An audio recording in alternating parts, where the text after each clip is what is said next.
ಮತ್ತೆ ಮತ್ತೆ ಮತ್ತೆ ಮತ್ತೆ ಅವ್ರಿಗೆ ನೋಡಿ ಲಾಸ್ಟ್ ಅಲ್ಲಿ ಸರ್ ತಾವ್ ಹೇಳಿದ ಉತ್ತರದಲ್ಲಿ ಹೇಳ್ತಾ ಇದ್ದೀನಿ ಕನ್ವರ್ಷನ್ ಮಾಡ್ಕೊಡಿ ಬುದ್ಧಿ ಇದಕ್ಕೊಂದು ಕೆಲಸ ಮಾಡುವ ಉದ್ದದ ಕೇಸ್ ಕನ್ವರ್ಷನ್ ಹಾಕೊಡಿ ಈಗ ಡಿಸ್ಕಷನ್ಗೆ ಅವಕಾಶ ಕೊಡುವ ಸಭಾಧ್ಯಕ್ಷರು ಒಂದು ನಿಮಿಷ ಈಗ ಒಂದೇ ನಿಮಿಷ ಇದರಲ್ಲಿ ನಂಗೆ ಗೊತ್ತಿಲ್ಲ ಡೀಟೇಲ್ಸ್ ನಾನು ಹೇಳಲ್ಲ ಒಂದ್ ನಿಮಿಷ ನಾನು ಹೇಳ 1 ಲಕ್ಷ ಒಂದು ಲಕ್ಷ ಬ್ಯಾಂಕ್ ಸರ್ ಒಂದೇ ನಿಮಿಷ ಸರ್ ಚಲನ ಒಂದೇ ನಿಮಿಷ 1 ಲಕ್ಷ ಬ್ಯಾಂಕ್ ಬ್ಯಾಲೆನ್ಸ್ ಇಟ್ಕೊಂಡು 7 ಕೋಟಿ ರೂಪಾಯಿ ಆಸ್ತಿನ ಕೊಡ್ತೀರಿ ಅಂತಂದ್ರೆ 10 ಕೋಟಿ ರೂಪಾಯಿ ಅದ್ರಲ್ಲಿ 7 ಕೋಟಿ ರೂಪಾಯಿ ಚೆಕ್ ಕೊಡ್ತೀವಿ ಅಂತಂದ್ರೆ ಏನ್ ಲೆಕ್ಕಾಚಾರ 1 ಲಕ್ಷ ರೂಪಾಯಿ ಬ್ಯಾಂಕ್ ಬ್ಯಾಲೆನ್ಸ್ ಇಟ್ಕೊಂಡು ಅಲ್ಲೇ ಇದು ಈಗ ಹಿಂದೆ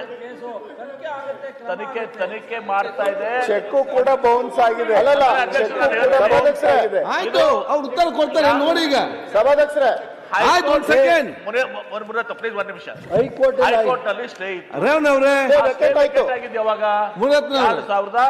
ಉತ್ತರ ಕೊಟ್ಟಿದ್ದಾರೆ ಇದನ್ನ ಸ್ವಲ್ಪ ನನಗೆ ಸಮಯ ಬಹಳ ವಿವರವಾಗಿ ಹೇಳೋದಕ್ಕೆ ಸ್ವಲ್ಪ ಸಮಯ ಕೊಡಿ ಸಭಾಧ್ಯಕ್ಷರೇ ಗಮನ ಸೆಳೆಯಿರಿ ಸರ್ಕಾರ ಉತ್ತರ ಕೊಡ್ತದೆ ನಾನು ಏನ್ ಮಾತಾಡ್ಬೇಕು ಗೊತ್ತಾಗಲ್ಲ ಸಭಾಧ್ಯಕ್ಷರೇ ಅದೇ ಗಮನ ಏನ್ ಮಾಡ್ಬೇಕಂತ ಹೇಳಿ ಉತ್ತರವನ್ನು ಕೊಟ್ಟಿದ್ದೀವಿ ಕನ್ಕ್ಲೂಷನ್ ಕೂಡ ಹೇಳ್ತೇನೆ ತಾವು ಏನ್ ಕೇಳಿದ್ರಿ STI ಗೃಹ ನಿರ್ಮಾಣ ಸಹಕಾರ ಸಂಘದಲ್ಲಿ ನಡೆದಿದ್ದ ಎನ್ನಲಾದಂತ ಅವರ ಬಗ್ಗೆ ಸಹಕಾರ ಸಂಘಗಳ ಕಾಯ್ದೆ 1959 ಕಲಂ 64 ಅಡಿಯಲ್ಲಿ ಶಾಸನಬದ್ಧ ವಿಚಾರಣಾ ಪ್ರಗತಿಯಲ್ಲಿದ್ದು ನಿವೇಶನ ಹಂಚಿಕೆಯಲ್ಲಿ ಅವ್ಯವಹಾರ ಮಾಡಿರುವ ವಿರುದ್ಧ ಮತ್ತು ಪರಿಶಿಷ್ಟ ಜಾತಿ ಪರಿಶಿಷ್ಟ ಪಂಗಡ ವರ್ಗದವರಿಗೆ ಕಡ್ಡಾಯ ಮೀಸಲಾತಿ ನಿರ್ವಹಿಸದೆ ನಿವೇಶನ ಹಂಚಿಕೆ ಮಾಡುವ ವಿರುದ್ಧ ಕೊಡಗೇಹಳ್ಳಿ ಗ್ರಾಮದ 10 ಎಕರೆ ಜಮೀನನ್ನು SBG ಹೌಸಿಂಗ್ ಪ್ರೈವೇಟ್ ಲಿಮಿಟೆಡ್ ಮಾರಾಟ ಮಾಡಿರುವ ಪ್ರಕ್ರಿಯೆ ಹಾಗೂ ಈ ವ್ಯವಹಾರದಲ್ಲಿ ಸಂಘಕ್ಕೆ ನಷ್ಟ ಉಂಟಾಗಲು ಕಾರಣವಾಗಿರುವವರ ವಿರುದ್ಧ ಶಾಸನಬದ್ಧ ವಿಚಾರಣೆ ಪ್ರಗತಿಯಲ್ಲಿದ್ದು ವರದಿಯ ಪರಿಶುದ್ಧಿಯಂತೆ ಅಗತ್ಯ ಕ್ರಮಗಳನ್ನು ಕೈಗೊಳ್ಳಲಾಗುವುದು.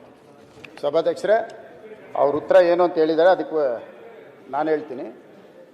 ಸಭಾಧ್ಯಕ್ಷರೇ ಒಂದು ಸಂಘಕ್ಕೆ ಸುಮಾರು 170 ಎಕರೆ ಜಮೀನು ಕೊಡ್ತಾರೆ ಸಭಾಧ್ಯಕ್ಷರೇ NTI ಸೊಸೈಟಿಗೆ ನಾನು ಭಾಳ ಶಾರ್ಟಾಗಿ ಹೇಳ್ಕೊಂಡು ಹೋಗ್ತೀನಿ, ಭಾಳ ಡೀಟೇಲಾಗಿ ತಾವು ಹೇಳಿದಷ್ಟು ಡೀಟೇಲಾಗಿ ನಾನು ಹೋಗಲ್ಲ. ಲ್ಯಾಂಡು BDNನಿಂದ ಪ್ಲಾನ್ ಸ್ಯಾಂಕ್ಷನ್ಗೆ ಹೋಗ್ತಾರೆ.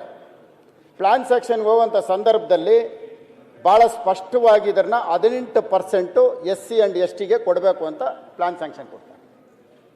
ಪ್ಲಾನ್ ಸ್ಯಾಂಕ್ಷನ್ ಆದಮೇಲೆ ಸ್ವಲ್ಪ ದಿನ ಆಗಿದ ತಕ್ಷಣ ಕೂಡಲೇ ನಮ್ಮಲ್ಲಿ ಲೇಔಟ್ ಡೆವಲಪ್ ಮಾಡೋಕ್ಕೆ ಹಣ ಇಲ್ಲ, ಒಂದು 10 ಎಕರೆ ಮಾರಾಟ ಮಾಡೋಕ್ಕೆ ಅನುಮತಿ ಕೊಡಿ ಅಂತ ಮತ್ತೆ BDN ಕೇಳ್ತಾರೆ.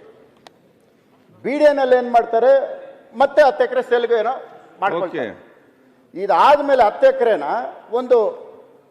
ಒಂದು ಸಂಘನ ಕ್ರಿಯೇಟ್ ಮಾಡ್ತಾರೆ, SPG ಅಂತ ಸಂಘನ ಕ್ರಿಯೇಟ್ ಮಾಡಿದ್ರೆ ಅದ್ರ ಫೈನಾನ್ಷಿಯಲಿ ಬ್ಯಾಕ್ಗ್ರೌಂಡ್ ಏನು ಅಂತ ಗೊತ್ತಿಲ್ಲ. 1 ಲಕ್ಷ ರೂಪಾಯಿ ಡೆಪಾಸಿಟ್ ಇಲ್ಲ ಅವ್ರ ಹತ್ರ. ಅದನ್ನ ಇಮ್ಮಿಡಿಯೇಟ್ ಅವ್ರಿಗೆ 10 ಎಕರೆ ಕೊಡ್ತಾರೆ. ಅವನು 7.5 ಕೋಟಿ ಚೆಕ್ ಕೊಡ್ತಾನೆ, 2 ಕೋಟಿ 60 ಲಕ್ಷ ಕ್ಯಾಶ್ ಕೊಡ್ತೀನಿ ಅಂತ. ಇವೆರಡೂ ಆಗೋದಿಲ್ಲ. ಮತ್ತೆ ಇವರೇ ಒಂದು ಡಿಸ್ಪ್ಯೂಟ್ ಕ್ರಿಯೇಟ್ ಮಾಡ್ಕೊಳ್ತಾರೆ. ಆಮೇಲೆ ಮತ್ತೆ 2-3 ವರ್ಷ ಆದಮೇಲೆ ಮತ್ತೆ ದುಡ್ಡು ಕೊಡ್ತೀನಿ ಅಂತ ಹೇಳ್ತಾರೆ. ಮತ್ತೆ ಆಮೇಲೆ ದುಡ್ಡು ಕೊಡ್ತಾರೆ. ದುಡ್ಡು ಕೊಟ್ಟ ಮೇಲೆ 10 ಕೋಟಿ 60 ಲಕ್ಷಕ್ಕೆ ಇವ್ರಿಗೆ ಡಾಕ್ಯುಮೆಂಟ್ಸ್ ಮಾಡಿ ಕೊಟ್ಬಿಡ್ತಾರೆ. ಕೊಟ್ಟಿದ್ದು ನೆಕ್ಸ್ಟ್ ಇಯರಲ್ಲೇ ಒಂದು ಬಾಂಬೆ ಕಂಪ್ನಿಗೆ 180 ಕೋಟಿಗೆ ಸೇಲ್ ಆಗುತ್ತೆ. 1 ಕೋಟಿ 180 ಕೋಟಿಗೆ ಸೇಲ್ ಆಗುತ್ತೆ. ಈ ಸೇಲ್ ಆಗಿರೋಂಥದ್ರಲ್ಲಿ ಯಾವುದು 10 ಕೋಟಿ ಅಂದರೆ ಪರಿಶಿಷ್ಟ ಜಾತಿ ಪರಿಶಿಷ್ಟ ಪಂಗಡಗಳಿಗೆ ಕೊಡಬೇಕಾಗಿದ್ದಂಥ ನಿವೇಶನ ಹೇಳಿಕ್ಕೆ ಅದನ್ನ ಇವ್ರಿಗೆ ಮಾರಾಟ ಮಾಡ್ತಾರೆ.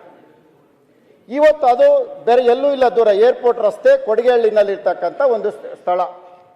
1 ಚದರ ಅಡಿ ಇವತ್ತು ಯಾರನ್ನ ತಗೋಬೇಕು ಅಂದ್ರೆ 1 ಅಡಿ 20,000. ಈ 360 ಜನ SC STಗಳು ಕೊಡಬೇಕಾಯ್ತು ಸೈಟು. ಅದ್ರದ್ದು ಇವತ್ತು 1000 ಕೋಟಿ ಅವ್ರಿಗೆ ಮೋಸ ಮಾಡಿರೋಂಥದ್ದು ಇದು. ಇಷ್ಟೆಲ್ಲ ಆದಮೇಲೆ ಎಷ್ಟು ಸ್ಪಷ್ಟವಾಗಿ ಉತ್ತರ ಕೊಟ್ಟಿದ್ದಾರೆ ಅಂದರೆ ತಮ್ಮ ಗಮನಕ್ಕೆ ತರ್ತೀನಿ. ತಾವು ಕೊಟ್ಟಿರೋ ಉತ್ತರನೇ ನಾನು ಹೇಳೋದು. CA ಲ್ಯಾಂಡ್ ಇದೆ ಅಂತ ಹೇಳ್ತೀರಿ, ತಾವೇ ಹೇಳ್ತಾ ಇರೋದು, ಇದು ನಾನು ಹೇಳ್ತಾ ಇಲ್ಲ. ತಮ್ಮ ದಾಖಲೆನಲ್ಲಿ ನನಗೆ ಕೊಟ್ಟಿರೋ ಉತ್ತರದಲ್ಲಿ ಇದು 10 ಎಕರೆ CA ಲ್ಯಾಂಡಿಗೆ ಮೀಸಲು ಇಟ್ಟಿದ್ದೀವಿ ಅಂತ ಹೇಳ್ತಿದ್ದೀರಿ. 10 ಎಕರೆನ CA ಲ್ಯಾಂಡ್ಗೆ ಇಟ್ಟ ಮೇಲೆ ಮತ್ತೆ ಇವತ್ತು ಈ CA ಲ್ಯಾಂಡ್ ಅಲ್ಲಿ ಇರಬೇಕಲ್ಲ, ಯಾಕೆ ಸಿಗ್ತಾ ಇಲ್ಲ? CA ಲ್ಯಾಂಡ್ ಇರಬೇಕಲ್ಲ. CA ಲ್ಯಾಂಡ್ ಅಂದ್ರೆ ಏನು? ಮುನಿರತ್ನವರೇ, ಈಗ ಇದಕ್ಕೆ ಮುಖ್ಯಮಂತ್ರಿಗಳೇ ಬೇಕು, ಇನ್ನೊಮ್ಮೆ ಬಂದಾಗ ಕೊಡ್ತೇವೆ ಮಾತಾಡ್ಲಿಕ್ಕೆ. ಸಭಾಧ್ಯಕ್ಷರೇ ಎಷ್ಟು ಚೆನ್ನಾಗಿ ಹೇಳ್ತಾರೆ ಅಂದ್ರೆ, ನಾವು ಕೇಸ್ ಹಾಕಿದ್ದೀವಿ, ಕೇಸು ಬಿಡುಗಡೆ ಆಗಿದೆ, ತಪ್ಪು ಮಾಡಿರೋರಿಗೆ